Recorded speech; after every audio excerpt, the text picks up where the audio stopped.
تو خیر بہرحال یہ بات تو میں نے ایک سنت بتائی، کیونکہ حضرات صحابہ کی دعوت تھی خدا کے محبوب پیغمبر کے یہاں، تو دعوت کھانے کے بعد سب لوگ آپس میں بات کر لے کے بیٹھ گئے، تو خدا کے محبوب نبی نے حیا کی وجہ سے نہیں کہا، حیا کی وجہ سے نہیں کہا، تو خدا کی طرف سے جبریل علیہ السلام پیغام لے کر کے آئے، یا ایھا الذین آمنوا اذا دخلتم بیوتا فسلموا علی انفسکم تحیۃ من اللہ مبارکہ، پھر فرمایا دوسری آیت میں اذا طعنتم فانتشروا ولا مستانسین لحدیث، جب تم کہیں جایا کرو دعوت کھا کر وہاں باتیں کر لیکن نہ بیٹھا کرو، اس لیے کہ اس سے اور بہت تقاضے جو ہیں وہ ڈسٹرب ہوتے ہیں۔ قرآن بڑا عجیب دستور ہے، ایسا نہیں کہ صرف مذہب جو ہے وہ تسبیح پڑھنا، نماز پڑھنا اور یہ کام کرنا سکھاتا، نہیں، انسانی زندگی میں خوبصورتی لانا بھی سکھاتا، سمجھ رہے ہیں؟ ان سب آداب سے اگر آدمی واقف ہوگا تو پھر اس کو جو ہے نہ اس کے ذریعے سے دوسرے کو تکلیف ہوگی اور نہ وہ پریشان ہوگا۔ خیر یہ بات تو میں نے اس لیے بتائی تاکہ ہم آئندہ اس معاملے میں دھیان بھی رکھیں جہاں بھی جائیں، لیکن آج آپ سے بات کرنے کا بنیادی موضوع یہ ہے 2 منٹ کا صرف، کہ ابھی جو اشفاق خان صاحب کی دکان میں آئل کی ٹہری روڈ پہ جو بات ہوئی تاجروں کے نام، اس میں 4 چیزیں میں نے اہمیت کے ساتھ بتائی، لمبی تقریر نہیں صرف شارٹ لی۔ نمبر 1، جس ٹھیے پر ہم بیٹھے ہیں چاہے وہ چھوٹا ہے یا بڑا ہے، کم روزی آ رہی ہے زیادہ روزی آ رہی ہے، اس کو اللہ کی نعمت سمجھ کر شکر ادا کرتے رہنا، ٹھیک ہے؟ عام طور سے جو دکانیں فیل ہوتی ہیں، جو ناکامی ہوتی ہے، اس کا ریزن یہ ہے کہ ہم اپنے ٹھیے کو ہی اپنی نظر میں نظروں سے گرا دیتے ہیں، دوسرے کو دیکھ کے یہ سمجھتے ہیں کہ دوسرا ترقی پہ ہے، دوسرا فلاں کام کر رہا ہے، میں کیسا چھوٹا کام کر رہا ہوں۔ اب یہ جب ناشکری ہوتی ہے تو وہ چھوٹے کام کا دروازہ بھی کیا ہو جاتا ہے؟ بند ہو جاتا ہے۔ یہ ناکامی کی بنیاد ہے۔ تو ایک تو بھائی حتی الامکان اللہ تبارک و تعالیٰ کی حکمت اور مصلحت جو ہے وہ ہر بندے کے لیے الگ الگ ہوتی ہے۔ اب مثلا ایک آدمی کے 4 بچے ہیں، 2 بیٹے دا ہیں، 2 بیٹا ہیں، جو بھی ہیں، اب وہ ایک تو چھوٹا بچہ ہے، ایک بڑا ہے، ایک اس سے بڑا ہے۔ اب وہ جو بڑے والا ہے وہ گوشت بھی کھا رہا ہے، مٹن بھی کھا رہا ہے، چکن بھی کھا رہا ہے، بریانی بھی کھا رہا ہے۔ اب کیا جو چھوٹا بچہ ہے جس کی غذا دودھ ہے، اگر وہ بھی یہی مطالبہ کرنے لگے کہ میں بھی کیا کھاؤں گا؟ گوشت کھاؤں گا، تو کیا عقل مند ماں باپ اس کو گوشت کھلائیں گے؟ آپ کہنے لگے نہیں صاحب اللہ کا انصاف، وہ ماں باپ کا انصاف نہیں۔ ارے نہیں بھائی، انصاف نا انصافی کی بات نہیں، بلکہ یہ ماں باپ کی محبت کی بات ہے کہ وہ اس کو وہ چیز اس لیے نہیں کھلا رہے کہیں ایسا نہ ہو کہ اس کے لوز موشن ہو جائے، اس کو بچے کو نازک پیٹ ہے تکلیف ہو جائے۔ تو اب اگر اس کو آپ ماں باپ کی ناانصافی نہیں کہتے تو بندوں کے جو رتبے الگ الگ ہیں یہ خدا کی بھی ناانصافی نہیں ہے، بلکہ جس بندے کے لیے جو چیز مناسب ہے اللہ کی طرف سے وہی چیز دی جائے۔ بات سمجھ میں آئی؟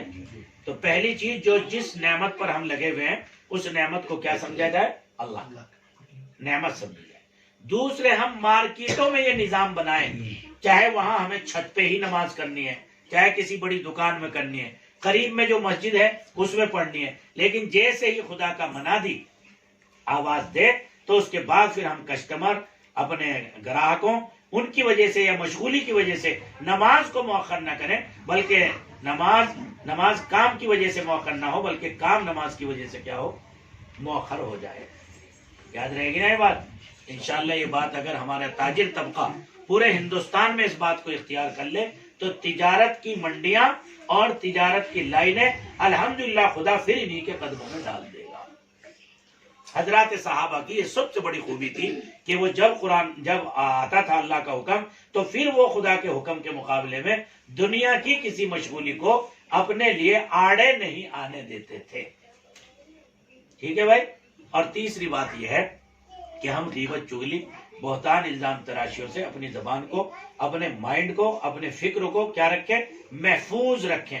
انشاءاللہ جب یہ معمول ہوگا تو اللہ تبارک و تعالیٰ اس رزق میں بھی کیا عطا فرمائیں گے؟ برکت فرمائیں گے۔ اس لیے کہ تجارت بھی ایک طریقہ ہے کہاں تک پہنچنے کا؟ اللہ تک پہنچنے کا۔ حدیث شریف میں بھی ہے اور قرآن میں بھی۔ حدیث شریف میں وعدہ کیا گیا التجار الصدوق الامین، مع النبیین والصدیقین والشہداء والصالحین، کہ سچے تاجر کل قیامت کے میدان میں انبیاء کے ساتھ اٹھائے جائیں گے۔ تو بن گیا نا کام۔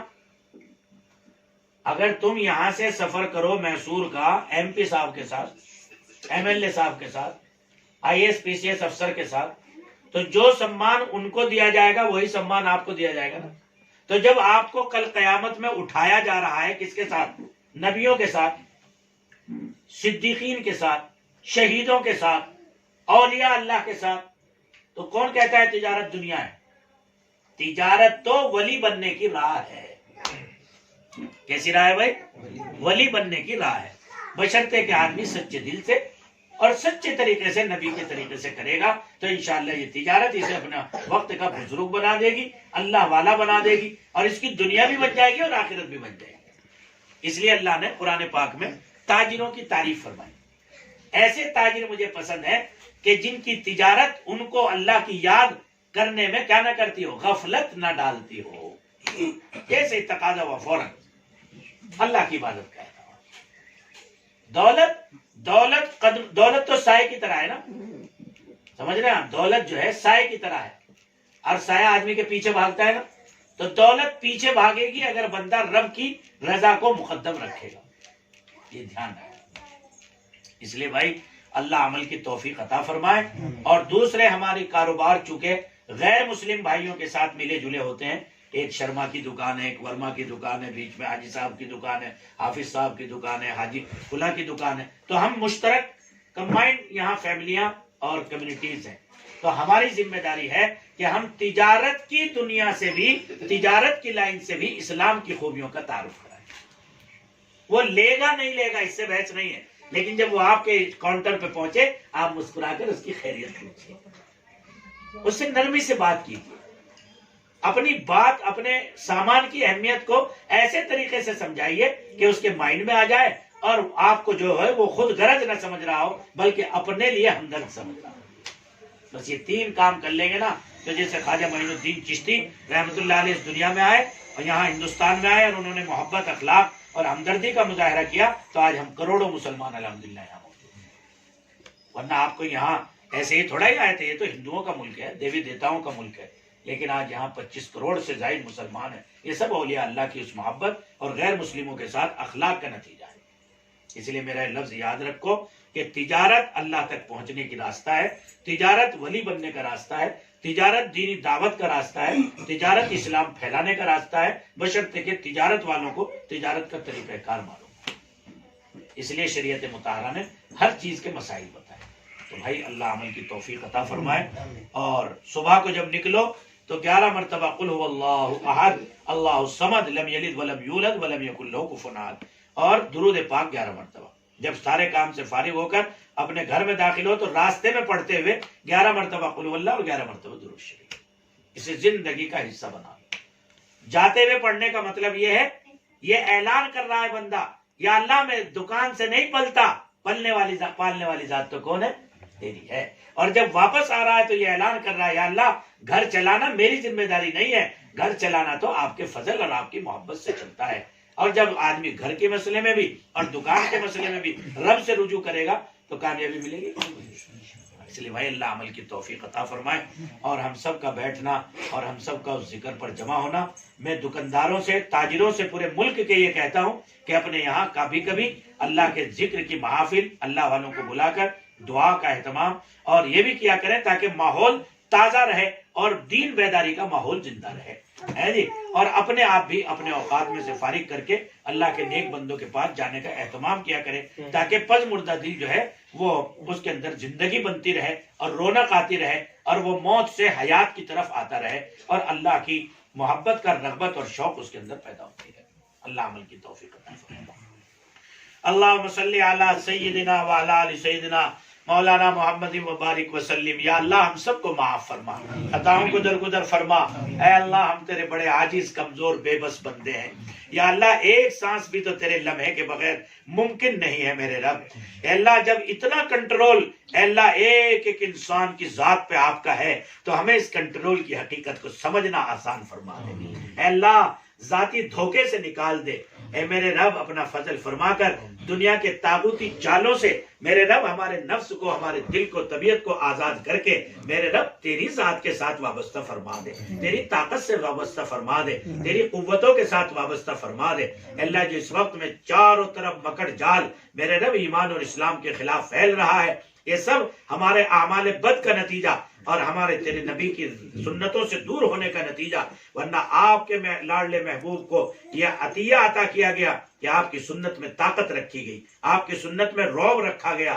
اگر کوئی 1 مہینے کی مسافت پہ بھی آپ کا برا چاہنے کے لیے آتا تھا تو اس کا دل ہل جاتا تھا، وہ ہدر جاتا تھا، کانپ جاتا تھا۔ یا اللہ یہ جب تیرے نبی کے ظاہر کی اللہ طاقت تھی تو سنتوں میں کتنی طاقت ہوگی۔ اللہ اس حقیقت کو امت کو سمجھنا آسان فرما دے۔ اللہ یہ ہمارا جتنے بھی تاجر طبقہ یہاں بیٹھا ہوا ہے، اللہ تو سب کو اپنے اپنے مشغلوں میں کامیابی عطا فرما، رزق حلال کی برکتیں میسر فرما، اور اللہ تیری یاد کے ساتھ تجارت کرنا نصیب فرما۔ اللہ بازاروں میں بھی تیری یاد ہو میرے مولا، تنہائیوں میں بھی تیری یادیں ہو میرے مولا۔ اے اللہ ہر کاروبار، ہر معاملہ کرتے وقت تیرا احساس ہو، تیری یاد ہو، یا اللہ ایسی توفیق عطا فرما دے۔ یا اللہ ہمارے اس گھر میں حاضری کو، کھانے کو، اے اللہ تیرے دربار میں ہاتھ اٹھانے کو میرے رب قبول فرما دے، قبول فرما دے۔ یا اللہ رحم کے فیصلے فرما دے، اور پورے پریوار، پورے خاندان، پورے علاقے پر میرے رب رحم فرما دے۔ اللہ جو حاضر ہیں انہیں بھی محبت کی نگاہ سے دیکھ لے، اور جو غیر حاضر ہیں انہیں بھی محبت کی نگاہ سے دیکھ لے۔ اللہ سب کے ساتھ رحم کا معاملہ فرما دے۔ تیرے کرم سے سلامت ہے زندگی، تیرا کرم نہ ہو تو قیامت ہے زندگی۔ اے اللہ ایک لمحے میں انسان کی حالت غیر ہو جاتی ہے، پتہ چلا وہی بچتا ہے جس سے تیرا رحم وابستہ ہوتا ہے، تیرے کرم کی نگاہ ہوتی ہے۔ اے اللہ بس یہی بھیک ہے، یہی مانگ ہے۔ اللہ ہمارے اس گھر کے لیے بھی عطا فرما، گھر پریواروں کے لیے بھی عطا فرما، سب حاضرین کے لیے عطا فرما۔ کچھ لوگ نئے مکان میں منتقل ہو رہے ہیں، ان کے لیے اس نئے مکانوں میں منتقلی کو خیر کا اسباب، زندہ ہونے کا ذریعہ فرما، اور اعمال والی زندگی میسر ہونے کا ذریعہ فرما۔ اللہ تیری محبت والی زندگی کے میسر ہونے کا ذریعہ فرما۔ فجر کی نماز جب روزی تقسیم ہوتی ہے میرے رب اس کا اہتمام نصیب فرما۔ یا اللہ وہ تو تیرے خاص انعام کا وقت ہے، اور اپنے مقبولین کو تو اسی وقت میں روزی کا فیصلہ دیتا ہے۔ آج کتنا نفع ہوگا، کتنی برکت ملے گی، کتنا کاروبار ہوگا، اور ہم اس وقت میں اللہ کان میں تیل ڈال کے غفلت کے ساتھ سوتے رہتے ہیں میرے رب، پھر کوستے ہیں دکان نہیں چلتی، پھر کوستے ہیں کاروبار نہیں ہوتا۔ یا اللہ ہم نے سفیدی تو اپنے آپ پھیل لی ہے اپنے اوپر، لیکن تیرے دروازے تو کھلے ہوئے ہیں۔ اللہ آپ ہی تو ہیں کہ آسمان دنیا پر تہجد کے وقت میں کہتے ہیں ہے کوئی معافی مانگنے والا میں معاف کروں، ہے کوئی رزق سے پریشان میں اس کے رزق کو عطا کروں، ہے کوئی مصیبت زدہ میں اس کی مصیبت کو دور کروں۔ یا اللہ ایسا فریادی دربار لگے اور ہم اس وقت میں نرم گرم بستروں پہ سوئے ہوئے ہوں، یا اللہ یہ بد نصیبی نہیں تو اور کیا ہے۔ اے اللہ اس بد نصیبی سے بچا لے، اس محرومی سے بچا لے، اللہ اپنے بھلے بندوں میں شمار فرما۔ صلی اللہ تعالی علی خیر خلق محمد و آلہ و اصحابہ اجمعین برحمتک یا ارحم الراحمین۔